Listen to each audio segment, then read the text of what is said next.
Hello everyone, this is another edition of Ottawa International Crafts and Book Expo podcast presents and video podcast.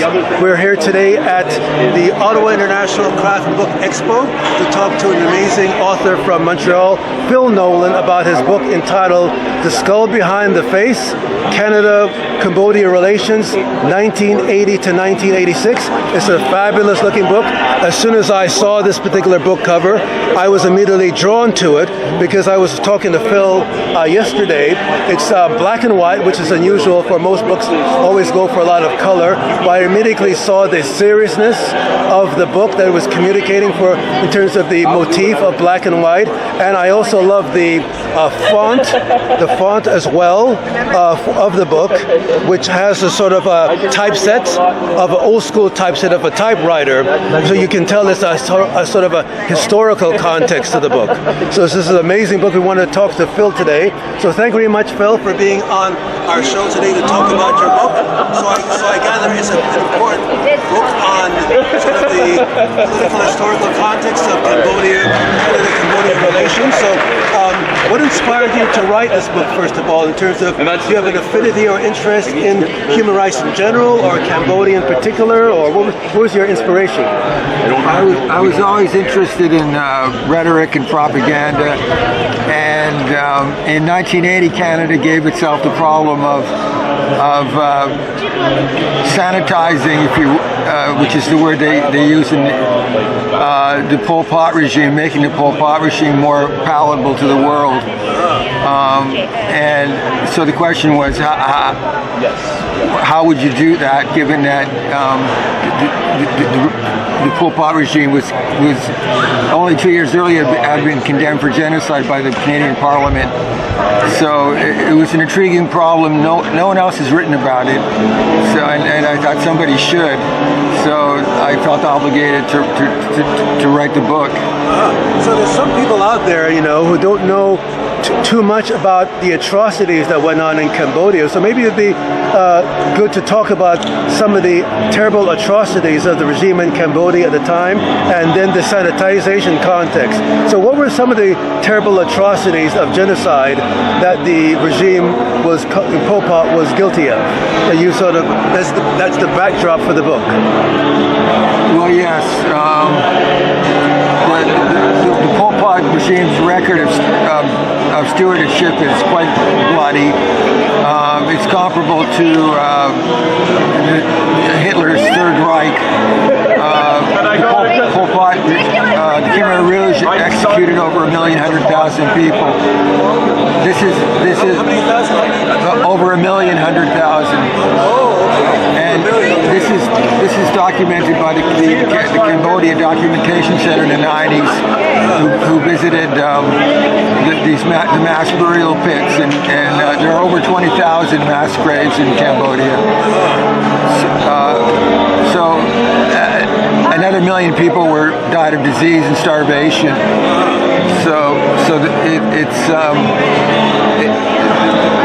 For Canada to involve itself in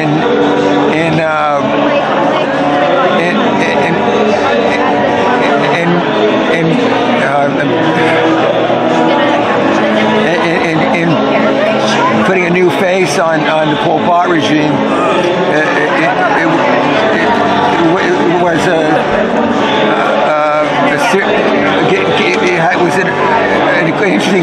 interesting to me how this would involve, so in 2012 I bought 800 pages of declassified Canadian internal communications for Canada, for Canadian Foreign Affairs on Cambodia, and in reading these I learned just to what point Canada was ready to avail itself of its diplomatic and even military resources to this end of sanitizing the record of Pol Pot and putting a new face on the Pol Pot regime. So I guess it was as a form of ethnic cleansing, similar to what Hitler was doing against Jewish people and Catholic people, or was it, like what were the groups involved? So Pol Pot was from one ethnic group, and he was sort of trying to kill off another particular group. Was it an ethnic group, or was it a political group, or what was the group that he was trying to kill off? They're like, when the Khmer Rouge, after the Americans withdrew from Cambodia in 1975, Pol Pot emptied the cities, and that created two classes of people. The new people, that was the urban population, and they were put into the rice fields as oppressed labor. And then there was the old population, which were identified with the Khmer Rouge, and that was the rural population. And the first 2 years of the Pol Pot's tenure were brutal and for the new people, and they died of starvation and disease in the rice paddies of Cambodia. And then the next 2 years, Pol Pot entered into a conflict with Vietnam, and that led to the Eastern Zone massacres, where hundreds of thousands of people were executed because they were the people living on the Cambodia-Vietnam frontier, and these people were believed to be tainted by the Vietnamese and less pure Khmer, which and entire villages were liquidated, and this precipitated the invasion by Vietnam. There were also violations of Vietnamese territory by the Khmer Rouge, and this provoked the 1979 invasion of Cambodia, which ended the Pol Pot genocide. So Cambodia was backed by Canada. What other places? Was it the Western backing the Khmer Rouge? What happened is in 1980 in Kuala Lumpur, there was a foreign ministers meeting with the Association of Southeast Asian Nations, which was comprised of Malaysia, Singapore, the Philippines, Thailand, and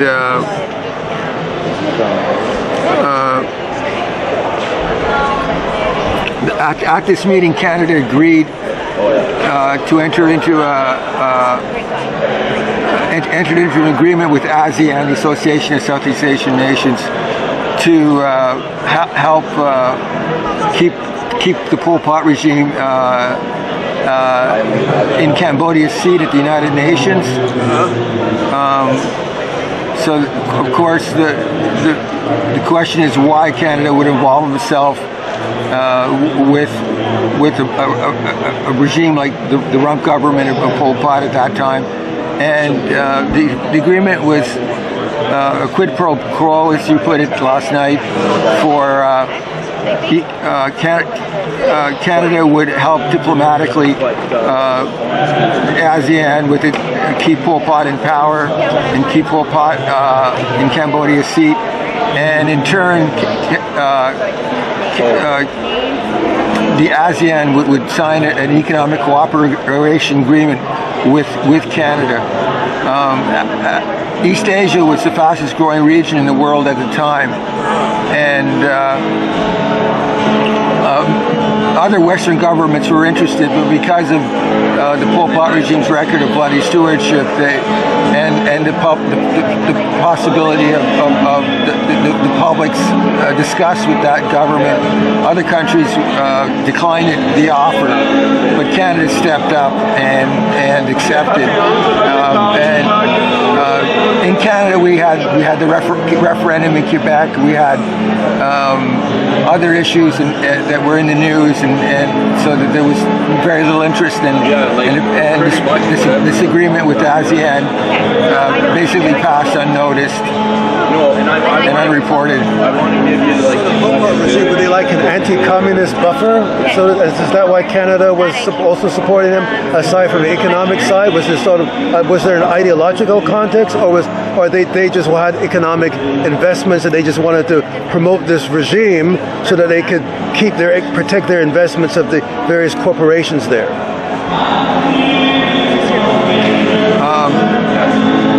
Well, the 1980s were the time of the Sino-Soviet rift, and the Soviet Union was back in this conflict, back Vietnam, and China was backing the Khmer Rouge, and Canada wanted to better relations with China. Oh, okay, yeah. So it took the Chinese side in the Sino-Soviet rift, and this entailed backing the Khmer Rouge. So I know that Trudeau's father, Justin Trudeau's father, Pierre Elliott Trudeau, he did that original rapprochement outreach to the Chinese communist regime. So is it Cambodia became an extension of former Pierre Elliott Trudeau extending himself to the People's Republic of China, and then so he extended himself to Cambodia as a part of that, trying to curry favor, so to speak, with the Chinese on any terrible atrocities that might have been committed in Cambodia. So I guess that was a Chinese dynamic in terms of Canada's support for the Khmer Rouge.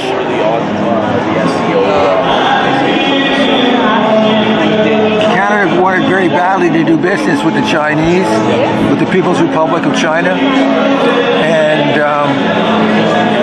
so it had to gain the trust of the Chinese Standing Committee, and so by involving itself with China's strategic interests, which were military, in a nutshell, Vietnam invaded Cambodia and ended the Pol Pot genocide, and this forced the remnants of the Khmer Rouge onto the border with the border with Thailand. So you had 30,000 Khmer Rouge guerrillas on the Thai frontier, and Thailand wanted to keep those 30,000 guerrillas there as a buffer between Vietnam's million-man military and Thailand.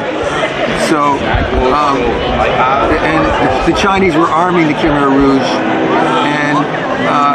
and this led to the third Indochina War. There was also a conflict on the China-Vietnam border at the same time in 1979. The Chinese were trying to punish the Vietnamese for invading Cambodia.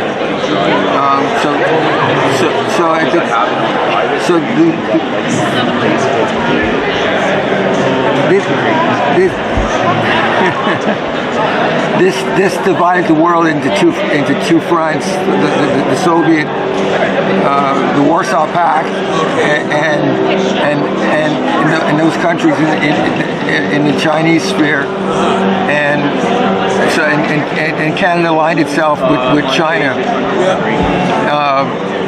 And Canada, so Thailand was very grateful to Canada for involving itself with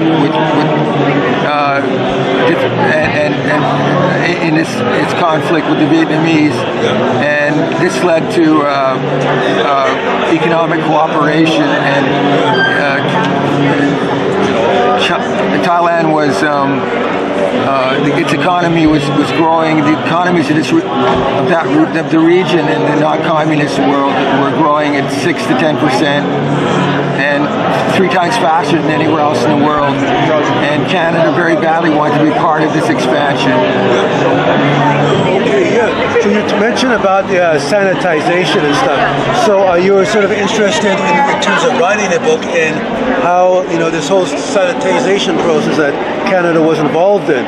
So what was in terms of being sanitized, I guess you're generally committed to human rights, and you were concerned about hypocrisy going on in terms, like what even drew you to the sanitization? Because there's a lot of people out there that wouldn't even think of sanitization and stuff. They just assume that whatever they see or hear is actually true. They don't question things. They don't see, they don't look at the underlying narratives. So what sort of background that kind of inspired you to not to just to want to question things and not just to believe whatever narrative that Canada is putting out in terms of its involvement in Cambodia?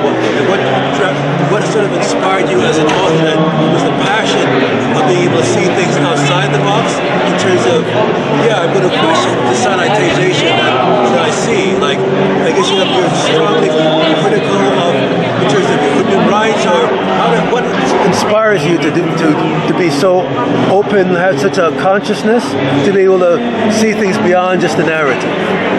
Well, sanitize is the word used by the Canadian Foreign Affairs Department. Okay. And it was explicitly in the cablegrams. Oh, I see. Okay. Like between Ottawa and Bangkok and Beijing. The Foreign Service was told that Canada had agreed to help, quote unquote, sanitize Pol Pot's rump government in exile, and this was so. How do you sanitize a regime with a record like Pol Pot's? And so, it was agreed that a front would be created for the Pol Pot regime, and that the Khmer Rouge would become. We don't want to give away too much now, Phil. We don't want to give away too much. So we want people to get your book. So don't give away too much. So but this book deals with the sanitization process, right? Yeah. The sanitization. Yes. Okay. So you use sort of these access to information, whatever channels communicates that between Canada and Cambodia and wherever else is communicating with, and you sort of unravel what the process is of sanitization. So anybody who buys this book is going to see the whole, how you have a propaganda system in place in order to protect human rights abuses that are of a Hitler nature that people don't really know about. I mean, people think that Hitler is just a one-off, but there are a lot more Hitlers going on that people know about. There's Pol Pot, but it becomes like, we're not going to really talk about that. We're just going to talk about Hitler and the terrible things he does. Well, what about the Pol Pot regime? So you sort of break down the sanitization. Is that sort of the general thrust of the book, or what? We want to bring the of the books as somebody who is interested in this topic. So what are the general topics that that you cover that if someone buys this book they'll get? So sanitization, and what other aspects? Well, don't give away any spoilers, Phil. We just want the general information. Well, the regime was sanitized by creating a front for it. That's the skull behind the face is the Pol Pot regime is the skull behind this new face and the new face was a coalition of non-communists and royalists or monarchists or loyal to Sihanouk, who was the Cambodian monarch. These groups were aligned with the Khmer Rouge, and a coalition government was created in 1982, and Canada was a part of that creation. Was involved in putting this front together, and then the Pol Pot regime had to appear to be preferable to the Vietnamese. So Canada fabricated charges of chemical weapons use by the Vietnamese against the Khmer Rouge, and present these were it asked the UN Security Council to investigate and so on the use of what they called yellow rain, and but this was a complete again fabrication, and so the whole end of this was to discredit the Vietnamese and make the Khmer Rouge appear as a reasonable alternative. And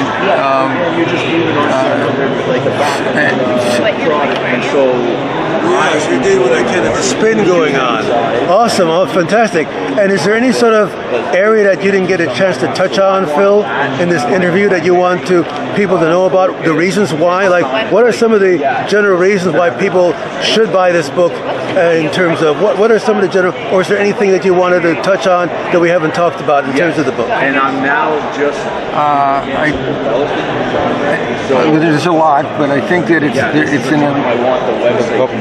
What is going to get people even more interested to buy this book? What sort of general topics that you're covering that will get people to want to, yeah, I got to buy this book? What are some of the... So you're dealing with sort of the sanitization, that's one thing.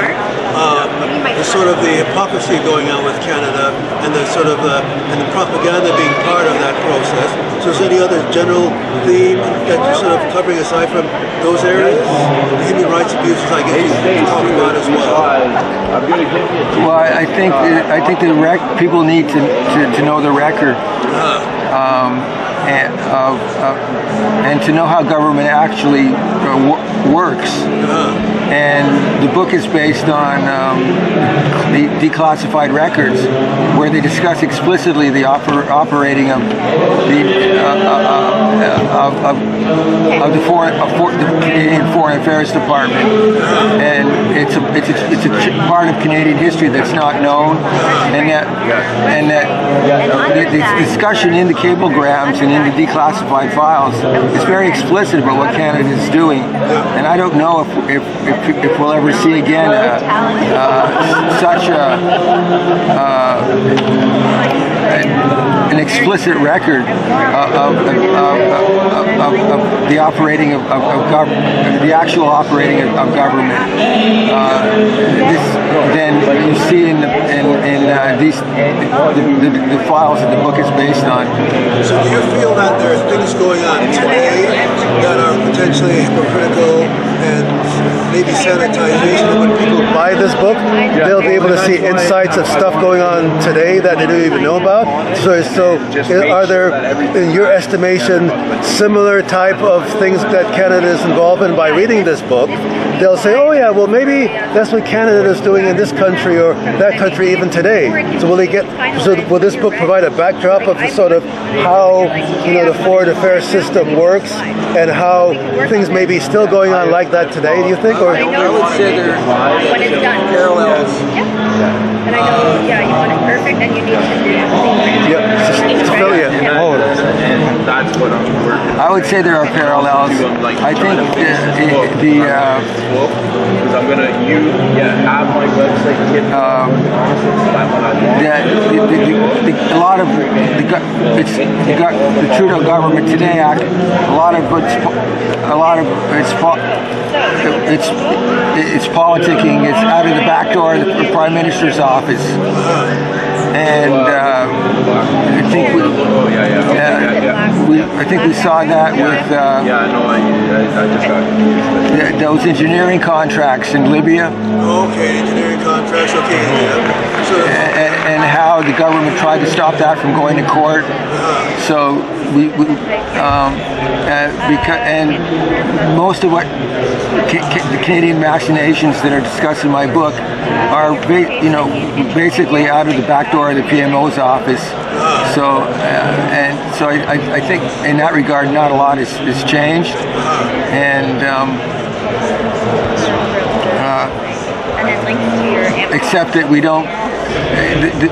Except that in the book, it's very, as I said, the record is very clear, and the government says quite clear in no uncertain terms what it is doing, and I don't think we'll see that kind of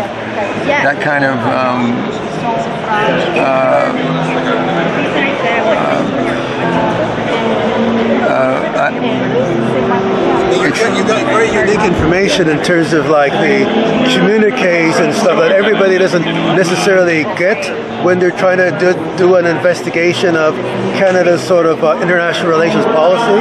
So perhaps by reading this book, people will get just a glimpse of the culture, the mentality of the PMOs, how they operate, how the PMO's office operates as an institution with respect to institutions in Canada which are managing foreign affairs, and how the type of, you're sort of encapsulating the mentality which is in fact showing us that, because Canada has supposed to have a very strong, committed perception of human rights. We're supposed to be all about, peacekeeping and multiculturalism and all these aspects. But by buying your book, they'll see that, okay, Canada, at that time, Pierre Elliott Trudeau, the former Prime Minister, he was committed to multiculturalism. We know that he brought the Canadian, Charter of Rights and Freedoms. So people have an image of him of being very supportive of human rights. So it becomes a shock when we see the possibility that, that maybe the way we're treating people outside of Canada is we're supporting like Nazi-style genocide and this kind of stuff, and how there's not only supporting that, but on a conscious level to the point that you're saying that that there's going to be a sanitization process to clean up basically the image of an authoritarian, fascist, Nazi, whatever words you want to describe, an oppressive regime that is destroying human lives, and you're going to clean up that, and you're not going to face up for various political, economic, whatever type of interest. So by reading this book, people are going to be seeing glimpses of communiques and stuff going on that they would not necessarily know about. So it's going to be providing with a unique template for them to understand, okay, this is the kind of stuff that may be still going on, or is still going on with respect to how Canada deals with various regimes that we know. We know there's a lot of human rights abuses going on all over the world. Lots of human rights abuses going on. There's just in the Ukraine war, there's terrible stuff going on there as well. All sorts of stuff, but we also see it as a conscious effort to put out a narrative to clean up the terrible stuff that's going on all over the world. So this book is a very valuable, not only for people who are interested in Canada-Cambodia relations from an historical standpoint, but for people who just want to understand how our government is interacting in ways which are maybe duplicitous or inconsistent with their image of how we should expect them to act if we're trying to represent ourselves as being very pro-human rights, multiculturalism, and all the positive things that we like to think about in terms of Canada. So this is going to show you the glimpse of hypocrisies going on. So again, it's not just good for Canada-Cambodia relations and understanding the history, which is very good for that, but also understanding hypocrisy and going on in sanitization as a process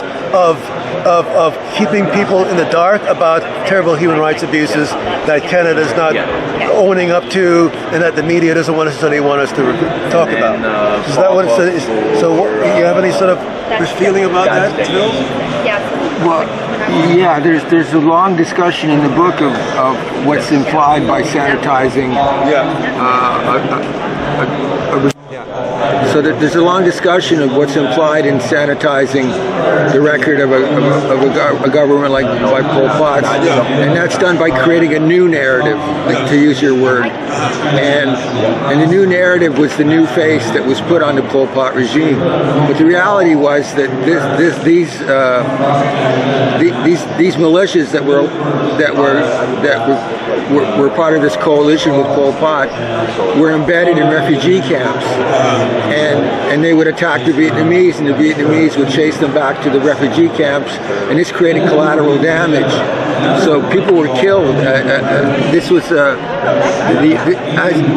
Khmer Rouge and these non-communist and monarchist militias that were aligned with him were ineffective against the Vietnamese. They were only effective in creating collateral damage, and the record of these Vietnamese quote unquote atrocities would be created a brief for Pol Pot, and so the regime was sanitized by smearing blood from the hands of the Khmer Rouge onto the Vietnamese, effectively. Oh, I see. Also, okay, then, well, I definitely recommend. So, do you have a website that people should go to get any more information about the book? People can find the book online. Online, okay. Okay, so the book is entitled, once again, The Skull Behind the Face, Canada-Cambodia Relations, 1980 to 1986. So they would just find it online? Online, it's at theskullbehindtheface.wordpress.com. Okay. Okay, okay, so go to skullbehindtheface.wordpress.com and check out, and you'll get links to where to buy the book. Well, the book is free, and that also links to the foreign affairs files, the declassified files, the economic cooperation agreement that was signed by Canada and ASEAN, and other documents in the book. So this book is free? You say this book is free? It's free online, yes. Free online. Okay, so they just email you and you send them a copy? So how does that process work, Phil? They Google skull behind the face .wordpress.com. Okay. They'll find the book. Okay. And they'll find the documents that support it. Oh, so it's all online already? Yes. Okay, so this book is entirely on the PDF? Yes. Okay, so they can either buy the book. They buy the book physically, and then, or they can look at it online. It's all online. Yes. PDF. Oh, I see. Okay, so you want to make it as accessible as possible to people who want to find the book. Awesome. Okay. Well, that's fantastic. Well, thank you very much for having us.